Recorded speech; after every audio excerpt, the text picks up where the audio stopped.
This is the Accidental Safety Pro, brought to you by Vivid Learning Systems and the Health and Safety Institute, episode number 9.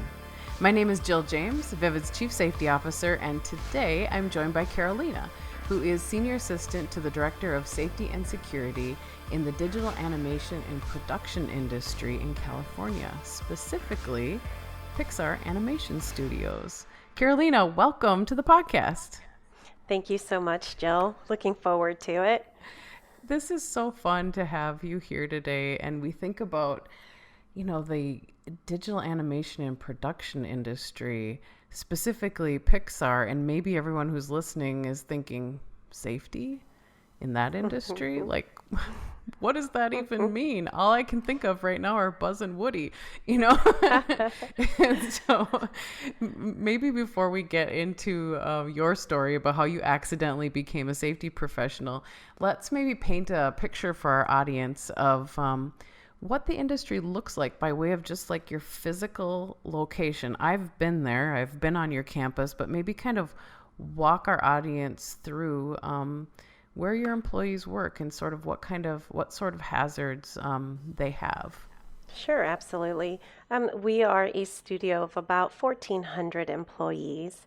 Within our campus, we actually have a cafe, so you have the safety component there. Mm-hmm. We actually also have diesel fuel because we have generators that run in case of an emergency. And so there you have another component of it. We actually also have, animators that use sculpting and all of that. And we have classes here where people can come and paint and just have their creativity. So we have solvents, we have all that. And then we have janitorial staff that we contract out who also have chemicals around and all that. We also have officers here on campus, and we do a lot of training with them, safety training as well, on how to deal with, everyday walking or lifting. We do help and support our facilities department with our engineers who deal with the diesel fuels, like I've said before, and all of that. We also have a pool, and those are chemicals that we deal with. We have forklifts, so it's a combination of a lot. We're a busy studio, moving offices back and forth with our facilities, so there's training there for them as well. Yeah, and multiple buildings. Multiple buildings, yes. Yeah. And even confined spaces exist in your industry. We actually do. There's 5 of them on campus, believe it or not.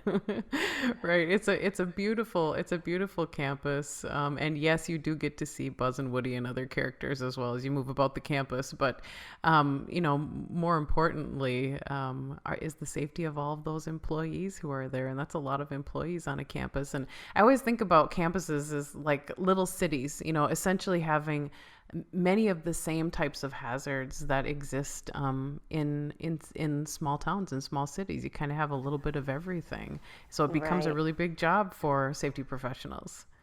It does. And I think the greatest part of it here is that it's a little bit enclosed. So like you said, it's our own little city within a city. So thank you for the description of, painting the picture of what your beautiful campus looks like. I've been there myself, and it's really beautiful and fun to, walk around. And yes, if anyone's listening, who's listening rather, wonders if there are like big statues of like Buzz and Woody. Yes, there are.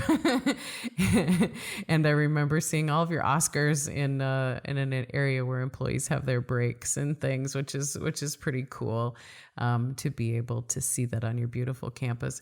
But Carolina, starting in safety, and this podcast is all about how people become accidental safety pros. So I'm interested to hear your journey on how you got to where you are in your career so far, and maybe I know you kind of have an interesting start onto how you learned about all kinds of things mechanical, maybe starting back when you were a kid. So would you mind bringing us up to speed? Kind of what did your early life look like that kind of set the groundwork for this kind of career? And I remember going through many different schools within the city, and then we established our life in San Bruno.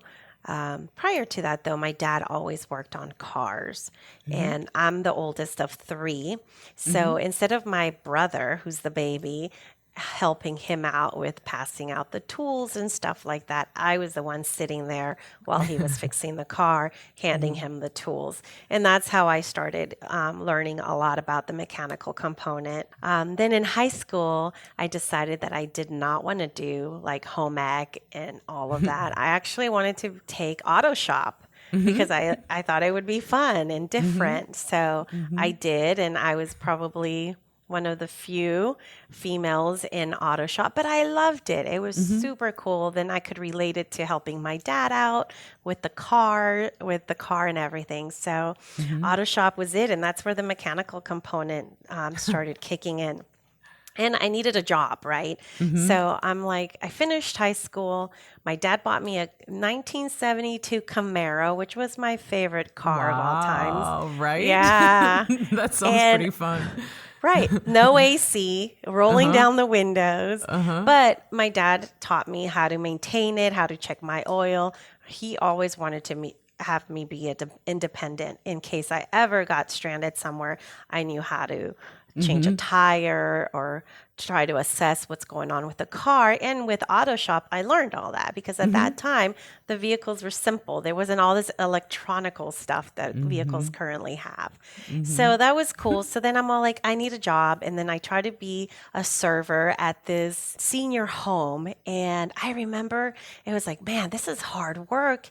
And I will never forget, but I accidentally spilled ketchup on one of the visitors who was wearing a white shirt. And I felt so bad. I'm all like, yeah, this isn't me. I need to get out of this field.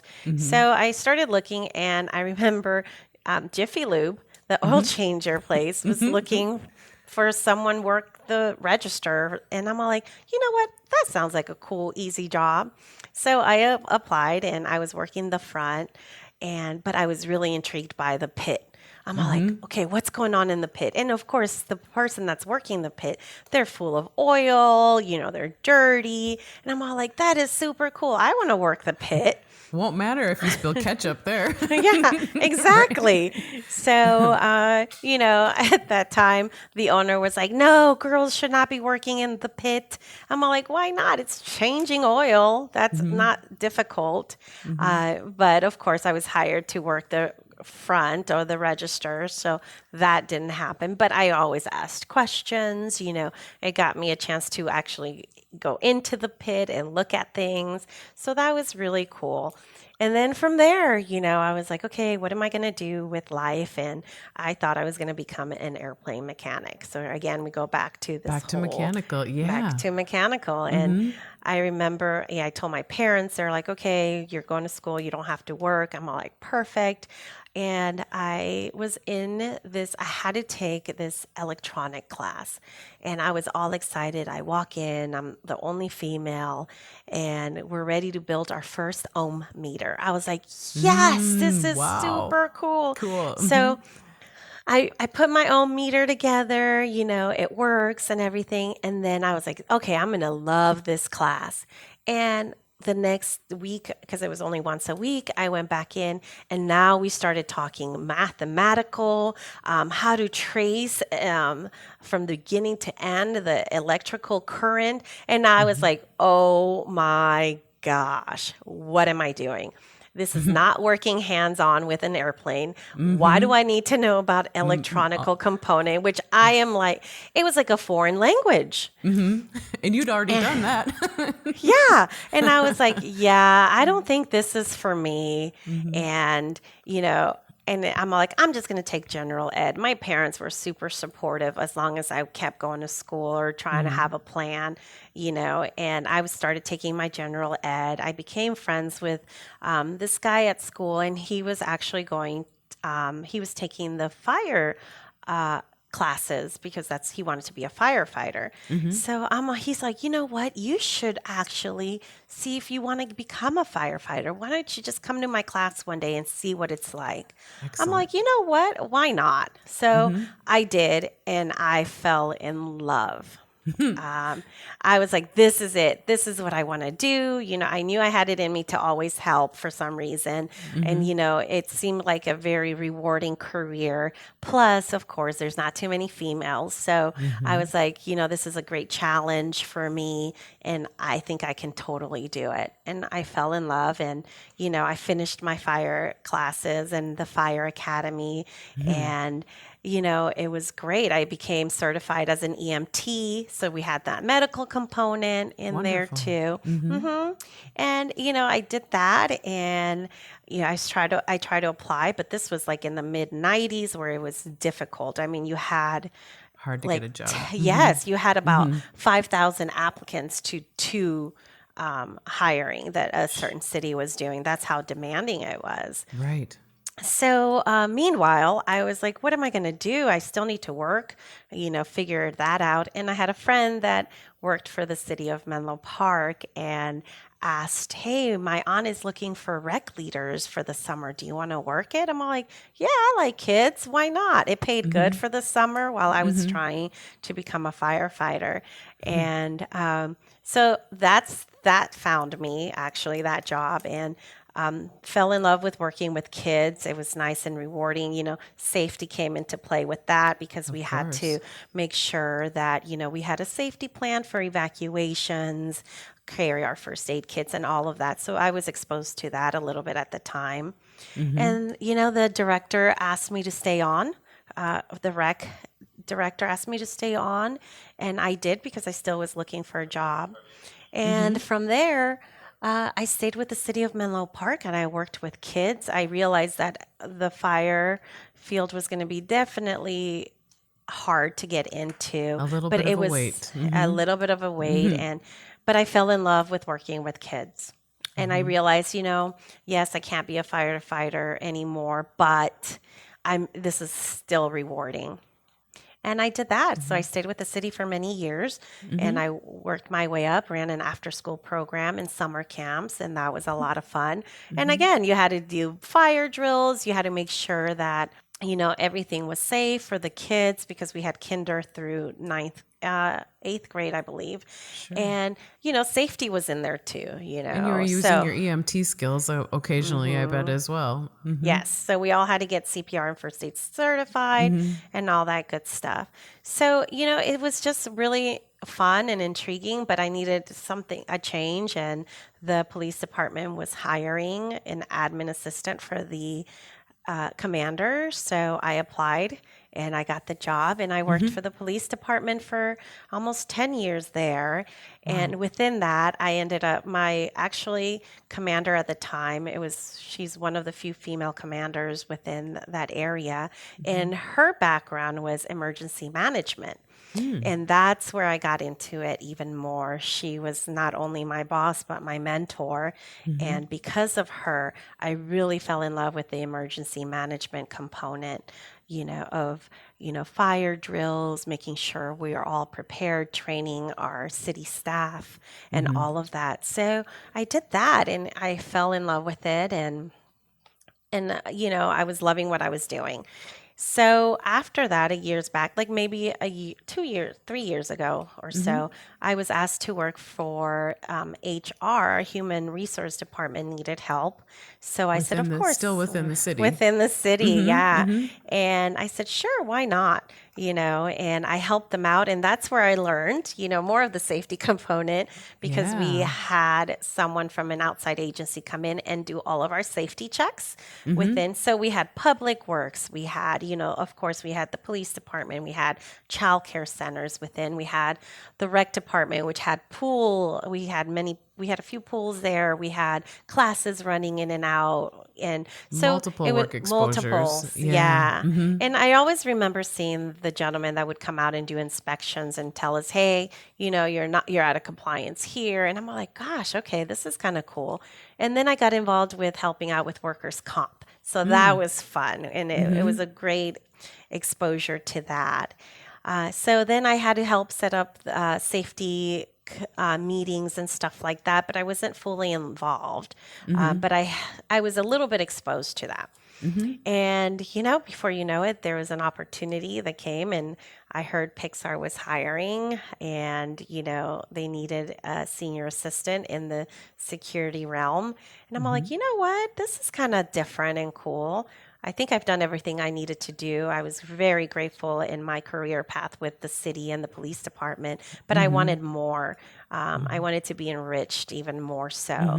So I decided to go ahead and update my resume and, put in. But what was intriguing was the fact that it was safety and security, which was really interesting component. And And you then had and you had that strong, basically had built a really strong security background, right? right, Yeah. exactly. So I knew my transition was going to be easy, but at the same time, I figured I was going to not only learn private security, but I was also going to learn something about safety, which I didn't know what that looked like at that time. You So I had a did a little little bit of exposure. right. Yeah. So I looked at what, because the manager at the time was environmental health, right? And safety manager. I'm like, what the heck is that? So, of course, I'm Googling it because I need to be prepared because he's on my panel and I want to make sure, what his job was. Can And speak to it. yes, as I started learning about it, I'm like, this is cool. I like it. It had job had a component of, safety, which is emergency management as well. But it had a little bit more like training, which I helped assist with training components within the city. So it was really cool. I'm like, okay, this is cool.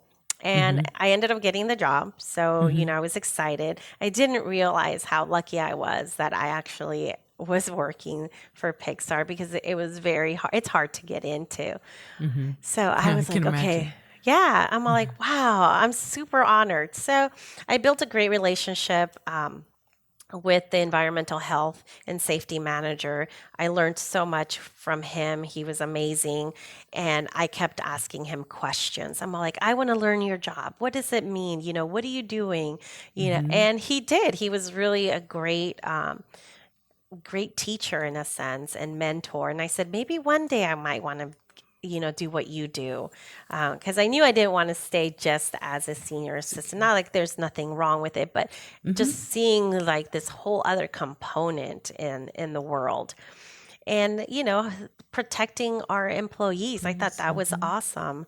The fact that, the training is so essential to make sure that they don't get hurt on the job, to prevent, it's like this whole thing about preventable. And I was like, this is great.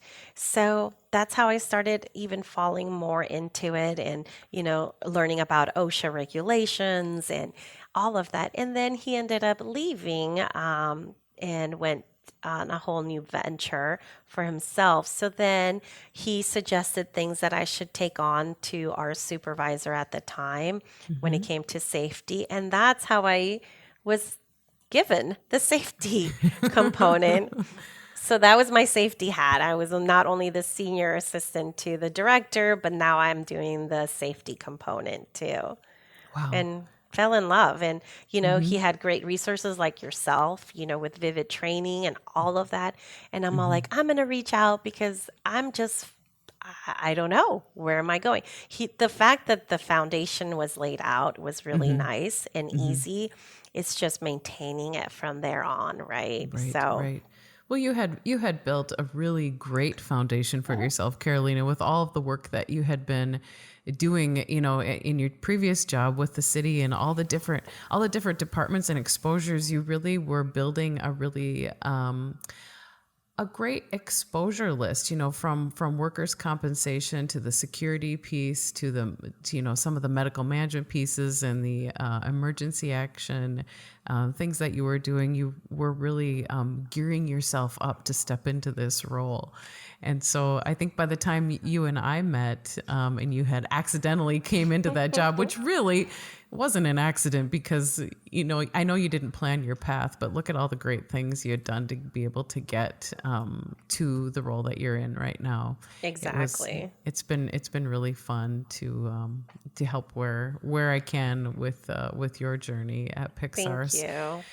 Yeah, so the day-to-day work that you're doing now with safety, you're not you're not different than a lot of people in the safety field, whereas there's fires that you're trying to put out every day, not literal fires, but Mm-hmm. safety things that are happening. Mm-hmm.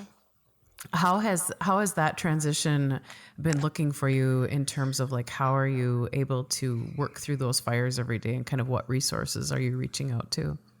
Well, because we are a Disney company as well, I have my Disney partners that deal with safety and environmental health. And I've actually reached out and introduced myself to them in the beginning and asked if they could help guide me and answer questions for me if I ever had any. And Yeah. that's how, it all started. I mean, it's like there isn't always fires that we have to put out because we have our facilities department. They're really good about, safety and believing in that. Our studio is a huge supporter of it. So just keeping up with the maintenance of, making sure everyone's up to certifications that they may need, from forklift operator to CPR and first aid to, HAZCOM and all of that. So it's just making sure that I'm continuing on the regulations, making sure we're still OSHA compliant. And again, these things just surface up. I mean, I was on board maybe, I want to say about 4 months in, and I get a call from the environmental health inspector saying, "Hey, I need to schedule a visit." And I'm all like, "Huh? What's that? Who is that? Who? Environmental what?" Uh-huh. And so, I was very open and honest. And I think that's what's helped me out is I'm not afraid to say I don't know the answer to that. Let me come back. Or, I have no clue what you're talking about, but I can find out. And I've always done that throughout my life and my careers. So, of course, we had to update our hazard material business plan. And I'm all like, what? What is What that? is that? Hmm. I have no idea. I have never seen it. And of course, my luck, it happened to be the 5 years that he was here to review it. And Oh, it it only just happens landed. every 5 years and then you get it. Yep, Yeah. exactly.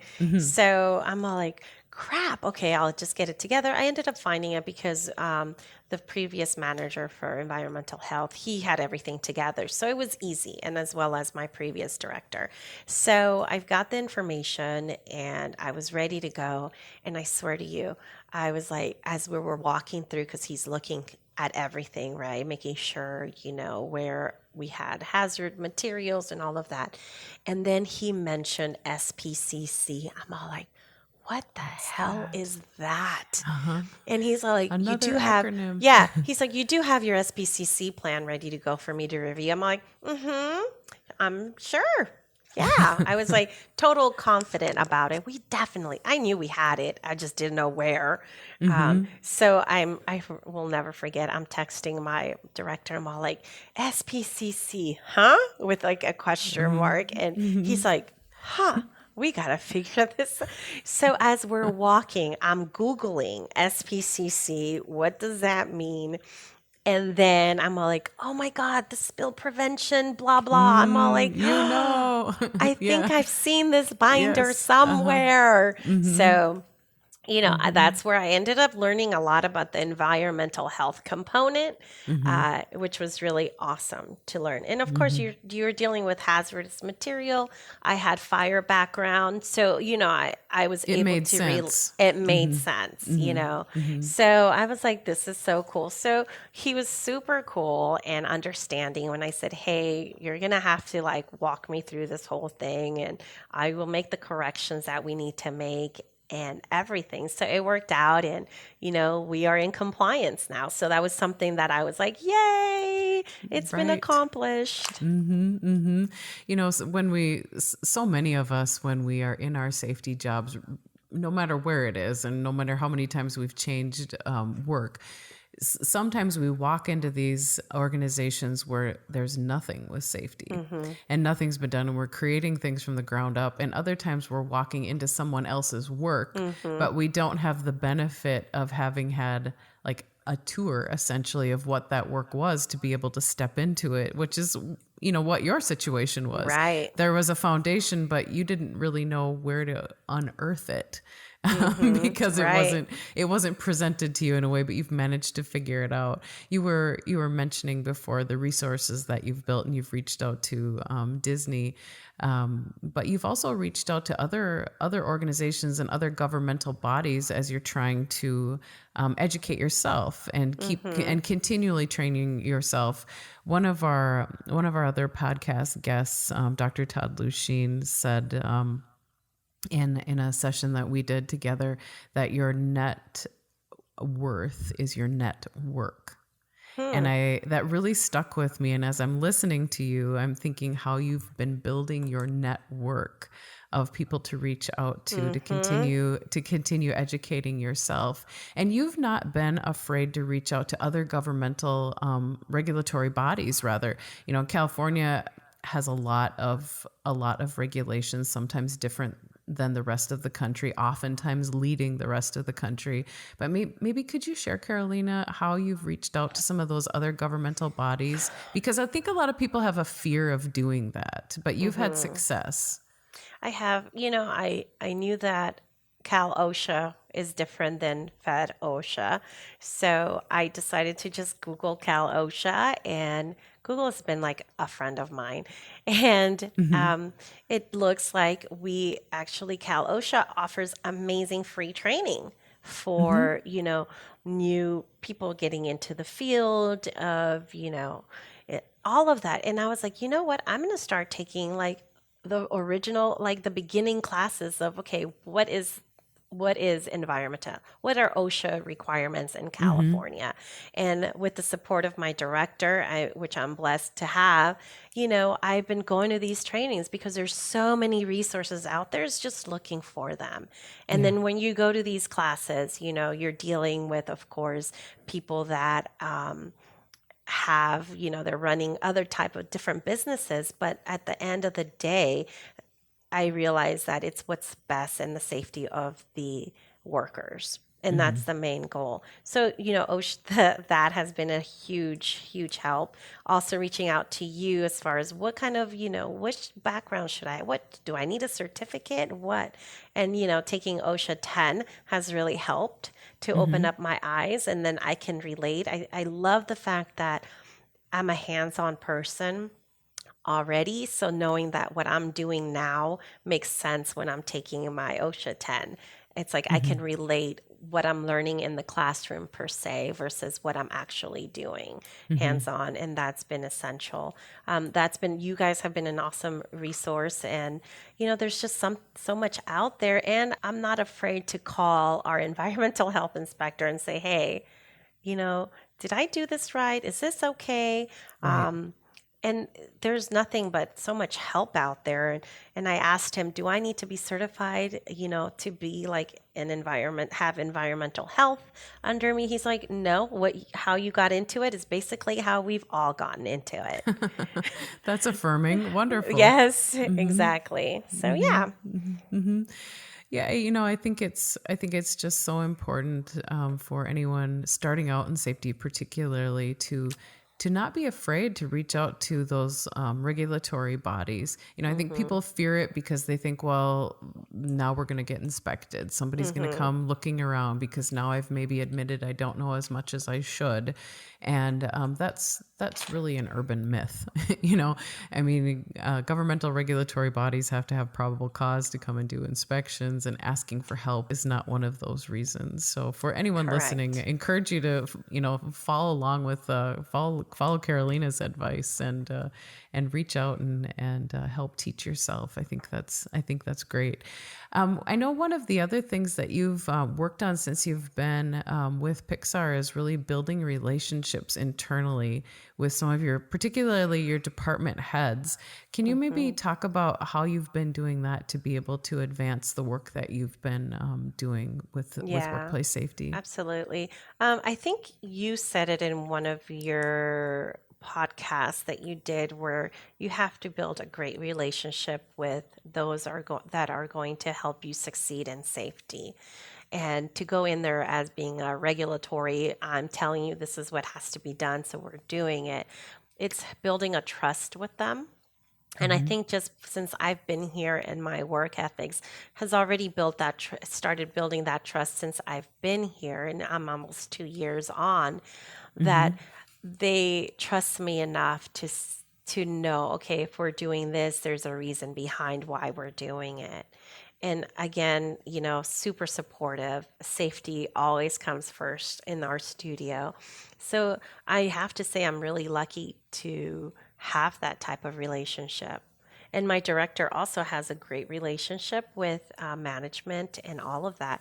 So it helps. It's a team effort, and they realize that, and and it's awesome. I think I'm Mm-hmm. really lucky to that because I know that it's not always easy, that you can always get pushback, but the facility director is just awesome, wanting to protect her staff because there's engineers, there's techs, they're doing all these movement, they're working with and like I've said, just a lot of stuff, and the Mm-hmm. training for them is so essential that you know it's just having that dialogue and going in there. Hey, we're in this together. For Mm-hmm. example, it's not just me. I need you because you're the expert matter on, let's say, electrical, Mm-hmm. And I said, you're the expert matter, not me. So let's work together on making sure that we're doing everything correct. And bringing them into the safety world behind the scenes, I think helps build that relationship. Right, right. Do you think, Carolina, when you look back at, the early parts of when you were learning all those mechanical things and you wanted to be working in the oil changing pit and you were learning, you know, how to do car maintenance and taking care of Hmm. all of that, and even your background in schooling in the emergency services, when you're doing your job now, are there times that you feel like you're kind of bringing back some of that experience and applying it to relate to some of the employees or some of the training, or how does Mm-hmm. how does that work for you? Absolutely. Yeah, it really does. It's not like I have to say, here's my resume, this is what I've done.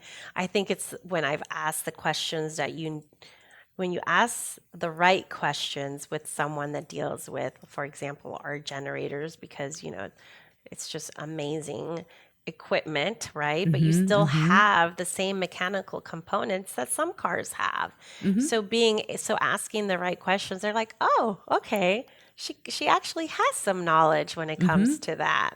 So that's how I bring it out. Mm-hmm. Mm-hmm. Yeah, yeah. Same for me. I grew up in a blue collar family, and my dad worked in a factory. I've often applied, like would this, whatever I'm trying to train or speak about, or the way that I'm presenting, would have my dad at his factory or the people that he worked with at the time, would have they been able to understand this in a way that was, what's in it for them and relatable, or what, was I Mm-hmm. presenting something in a manner that they'd look at me, like, she's got two heads. What is she talking about here? Mm-hmm. and it's always been kind of my acid test throughout my career, and has been very helpful to have had that Mm-hmm. background. Yeah. Exactly. And I think too is, before I even got into the safety component, is just building relationships. It doesn't have to be as part of the safety or Mm-hmm. security. It's just being able to just get to know the people you work with. Yeah. And and I think that once you build those relationships, whatever you need as you move on and you're doing things within your career, they're willing to help Right. and be a team member because they're like, yeah, she's actually pretty cool and nice, and I definitely would like to help her. And I think because I build those relationships prior, with especially our facility folks, that it Hmm. really did make the whole transition into the safety component easier. Right, right. Yeah, I call it trusted advising. If you build those relationships with people, you become a trusted advisor and they become your trusted advisor, Mm-hmm. so that when you're trying to tackle and unwind a regulation that's applicable to someone's specific job tasks, you're able to get with Mm-hmm. them and say, okay, this is what I'm seeing, this is what I'm reading, this is what I'm hearing. Yes. Tell me about how this works in your day-to-day work life. Mm-hmm. Let's talk about those exposures. Let's talk about the fact I want you to go home with all of your parts and pieces Right. back to your family. And so together, let's figure this out. And Mm-hmm. and And and then that's you become each other's trusted advisor. Yes. And that's how it's been. And, it's awesome. And you see it as it comes out. Hmm. Like, for example, we had one of our engineers up on the roof, hearing them call it into the radio, letting us know that they're up there. It was awesome Hmm. because we had this conversation before. It's like, I know you guys are everywhere, but what happens when you're up on the roof? Do you let us know? They're like, well, we're usually working. I go, but could you like do it for just our own sanity? Because if we do have an earthquake, or maybe something happens, you may have a heart attack, anything, at least we'll Hmm. know you're up in the roof, and we can follow up and monitor you and those things, or else we will never know. And I'm Hmm. like, because at the end of the day, we really just want to make sure that you're safe. Hmm. And that's all it took. Hmm. And they're awesome. And, they've been doing that. They're like, hey, Yeah. we're on the radio, we're up on the roof. We're like, Yeah. great, thank you. Letting people know where you are. That's so wonderful that you've been able to get people to do that. People are often working solo or alone in places, particularly in those kind of maintenance jobs, or maybe it's one or Mm-hmm. two people working somewhere. In the time that I was with OSHA, and I investigated so many workplace deaths, nearly all of them were people working alone. Mm-hmm. In fact, I can't think of a single one out of the 30 some deaths I investigated where there was a witness, where Wow. someone was there. People were always working alone. And so it was always putting together those pieces. And for any of us in the safety field, what you've instituted with having your employees let you know where they are on a big campus or in a big facility, any kind of large facility that someone's going to be in a particular area, helps inform you whether, well, should this be a solo job? Should somebody be Mm-hmm. working with them? Is this really meant for more than two people? Or when it's those one-off situations where you Mm-hmm. as the safety person can say, hey, what are you doing today again? Okay, so I know you told me you're going Mm-hmm. to be here, but what's the job task? And then it Mm-hmm. cues you in to know, should there be some air monitoring happening? Do they have all the right gear they need? Should there be more than one person? Do we have to be thinking about confined space rescue planning, or Mm-hmm. whatever it is? That's a great relationship that you've built with your staff, Right. so that they're Thank you. Well, they're letting you know. they're amazing, and I mean, all of them. And again, safety is a priority for them too. So I've been really lucky because it's just a bunch of great people to work with. Hmm. Hmm. And it's not Carolina, just me, it's a team effort. right, right. What has been maybe one of the more fun challenges that you've been able to tackle at Pixar and say, I didn't know how I was going to do this, but I did it. I succeeded. Something that you're particularly maybe proud of, or that was a fun professional challenge for you. It was definitely when the environmental health inspector came on, and there were certain things we needed to fix, and I was like, oh my gosh, I'm like, I have to fix this. I took it in as like, of course, I'm like the one that thinks like the worst case scenario. We're going to get cited. We're going to have to pay all these fees. And, oh my goodness, I have to do it, and I'm going to Hmm. figure it out a way to do it. And, Hmm. it worked out really well because I was able to, fix the corrections that were Hmm. needed. And when I see this email coming back from the environmental health inspector saying, you have met everything, you're in compliance. It felt so good. I was Mm-hmm. just like, I cannot Mm-hmm. believe that I actually accomplished it. But it wasn't just me accomplishing it, it was reaching out, to my resources and saying, Mm-hmm. hey, how do I update my hazard, the HM, whatever. See, again, Mm-hmm. acronyms, they're just Right. like horrible sometimes. Mm-hmm. But the HMVP, how do I do all of this? How do I fill it out? And, asking the inspector, do you have time to show me how I need to go into Coupa? And Coupa, I've never heard of Coupa in my entire life until he was Mm-hmm. here. So, just asking that and giving me those resources that I was able to accomplish it. Yeah. Yeah. Also, we have the Bloom Energy system here on campus. And because CAL-OSHA is a little bit more stringent than Fed-OSHA, Mm-hmm. they actually had copper in one of their chargers or something, but copper is considered a hazard material in California. Hmm. Didn't know that. Mm-hmm. So, they did. Of course, that's what they do. And speaking with whoever deals with all of these Mm-hmm.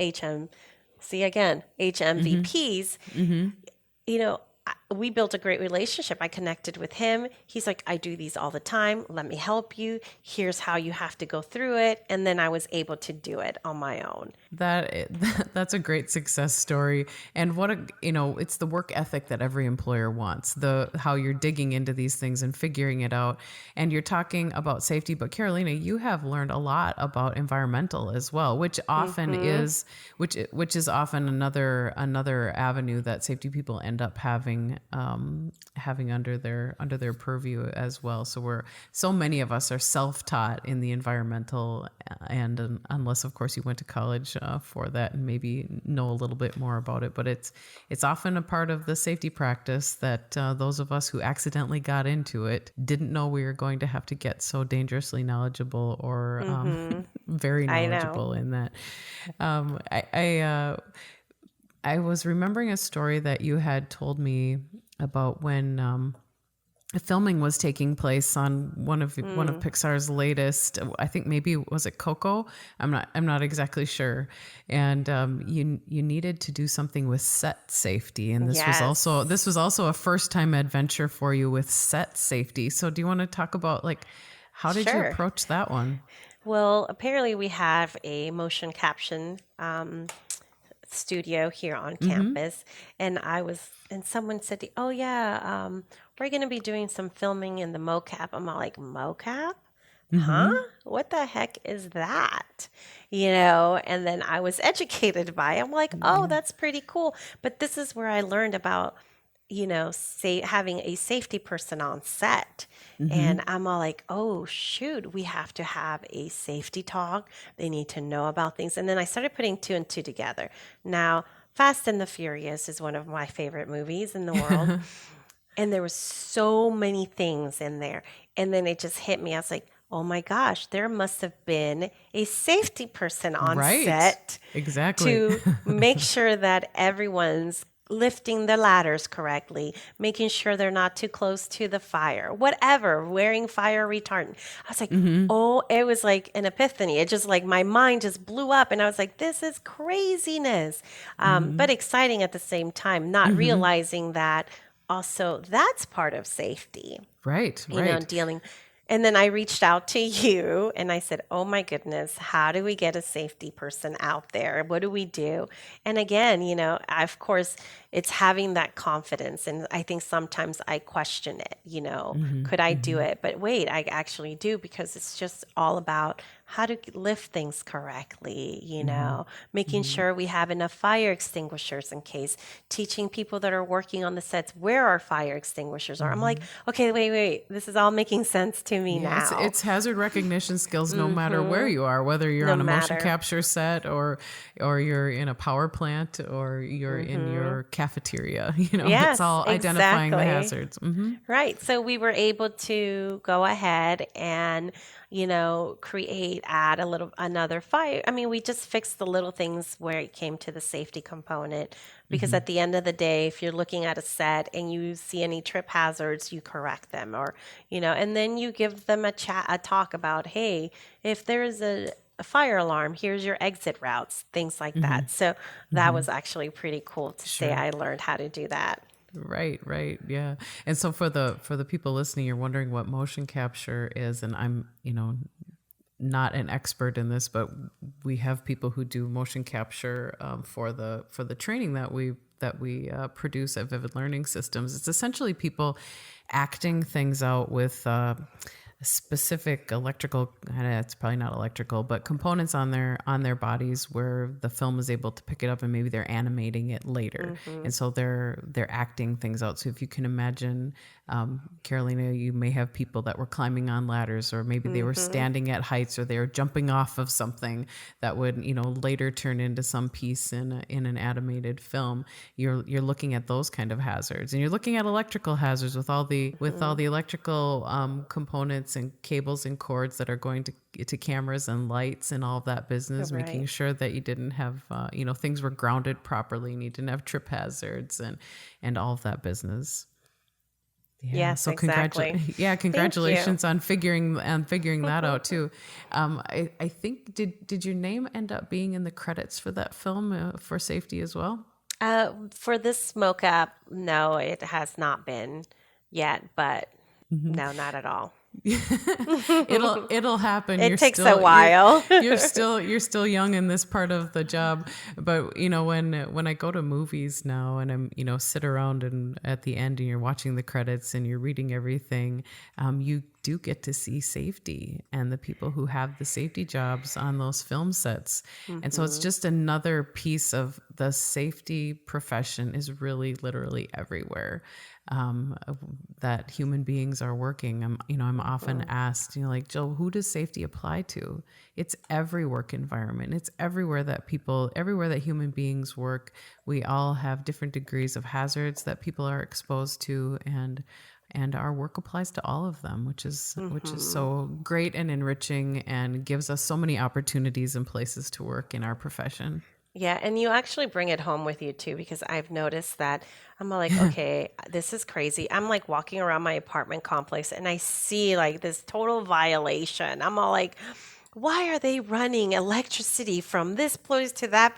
I'm like, okay, wait, I'm not at work. This is my home.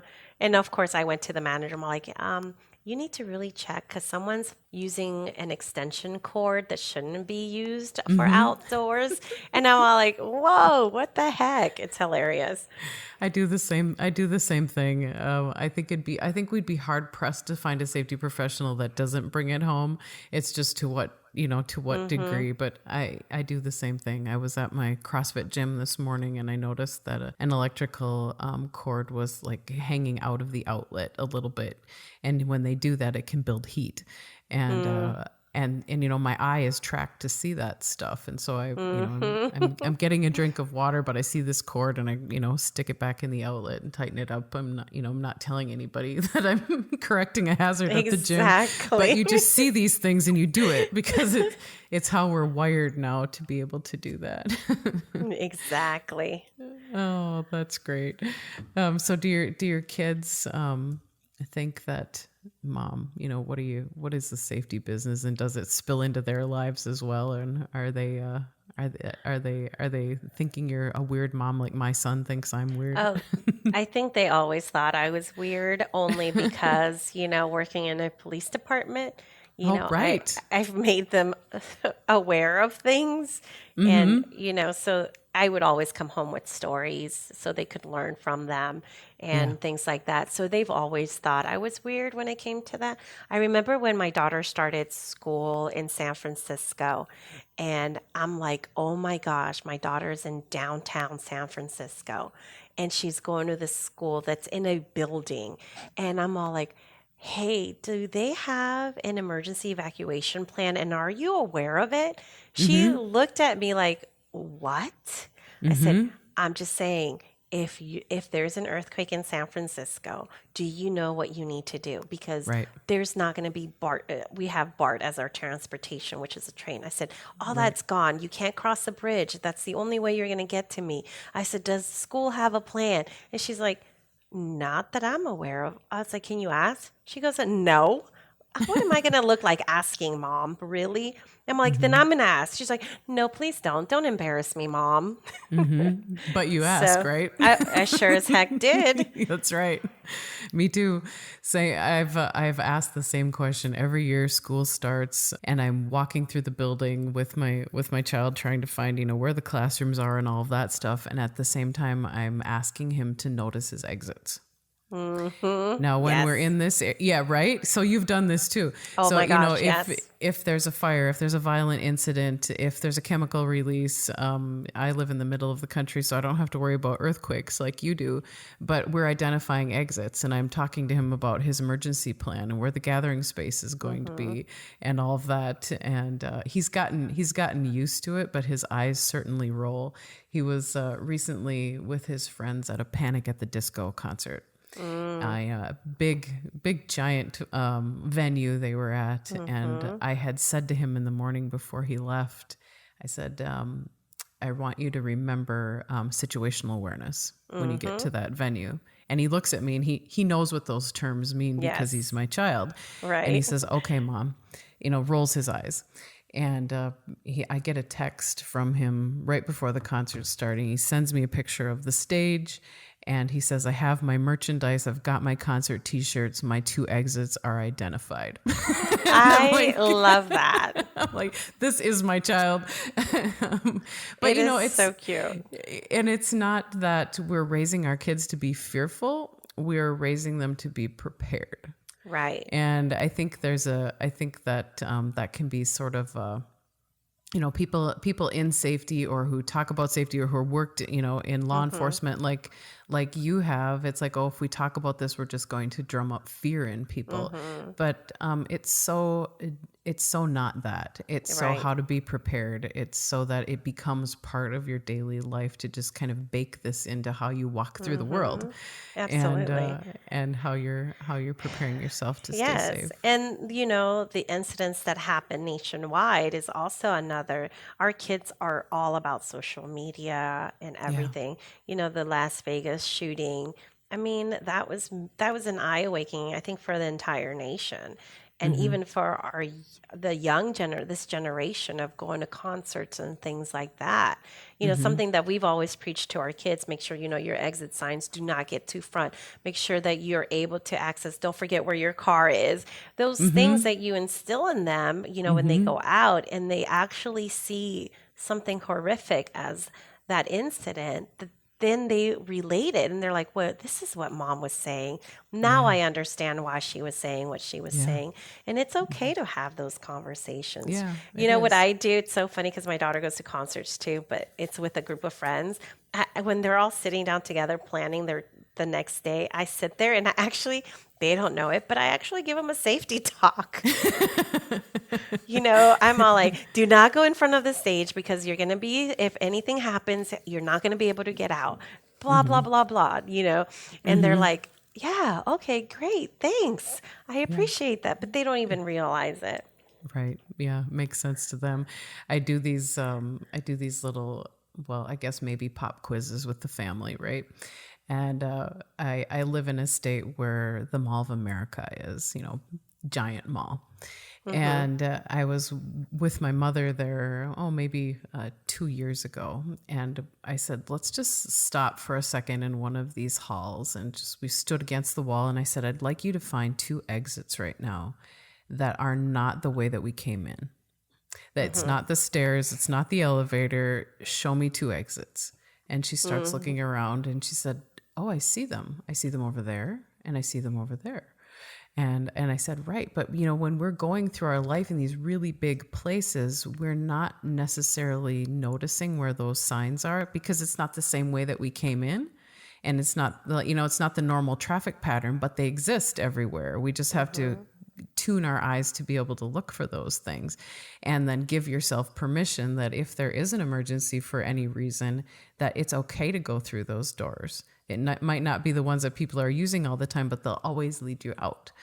And so she's made that part of her practice, and something that I've taught my son as well. And it's part of what we put into our active shooter response training course that we offer at Vivid, is really trying to teach people that situational awareness, which we use for lots of things in our life. But it's just making it part of our practice. Very true. Yeah. So Carolina, I was wondering, you had said that you were a Spanish speaker when you started out, and now you're bilingual. Maybe you're trilingual by now, not sure. Do you ever get to use your language skills in your job? Oh, absolutely. Definitely in the city that I worked for, I used it all the time. Translations too, when it came to within the police department. But here too, I've been able to use my Spanish because we have actually, we contract out our services for cleanings and all of that. And I actually get to use my Spanish when it comes to that. One day we had someone splash a little solution.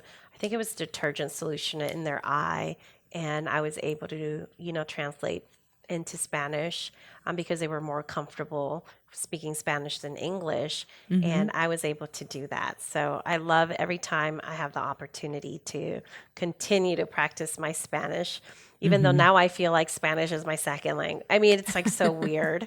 I'm like, wait, when I came to the States, Spanish was my first language. English became my second. And as I transitioned through, now I feel like English is my primary and Spanish is my secondary. But so powerful to be able to do your job being bilingual. Yes, it has definitely helped. Yeah. Jealous of that. Wish I had that part. You know what? You just need to take a year off and then just immerse yourself in a Latin. Yeah. That's all you have to do. Oh, that's simple. Thanks. So what's it like working every day in somewhat of a famous place, Carolina? I still can't believe I'm here. Every time I pull into our studio and seeing just the writing Pixar in the entry, I was just like, oh my gosh, I'm actually working for such an incredible company. And just seeing the films, from beginning to end, it's just like awe. I'm still in awe, and I'm going to be here almost 2 years. Yeah. How fun. It's a lot of fun, and it's just an amazing company. I just can't, again, this is my first private company I've ever worked in my entire life. So I'm lucky that it's Pixar. Yeah, that's great. Carolina, as we close our time out together today, I'm wondering if you have any particular advice for other safety professionals, particularly women starting out. Anything that you'd like to share? Yes, absolutely. I think it's hard for us to have somewhat of a command presence and have that confidence that we know what we're talking about. And I think it's doing your homework, researching it, reviewing it, asking questions, go to your resources, find a mentor that that will help you out, and just go in confidence. I think that is such a huge key, and I'm still learning that. But I think Me that too. is the hardest thing for us women to. We, of course, walk into a room and, oh my gosh, it's a female that's dealing with safety. Really? Because majority of them are men. We know that. But just to have that confidence and that command presence, like, yeah, you know what? I know what I'm talking about. Wonderful. Carolina, thank you so much for the generosity of your time today. Oh, We thank really you. appreciate it. And thank you all so much for joining in and listening today. And thank you for the work that you all do to make sure your workers make it home safe every day. You can listen to all of our episodes at vividlearningsystems.com or subscribe to the podcast in the podcast player of your choosing, or you could also find us on YouTube. If you happen to have a suggestion for a guest, including maybe if it's you, please contact me at social@vividlearningsystems.com. Until next time, thank you for listening.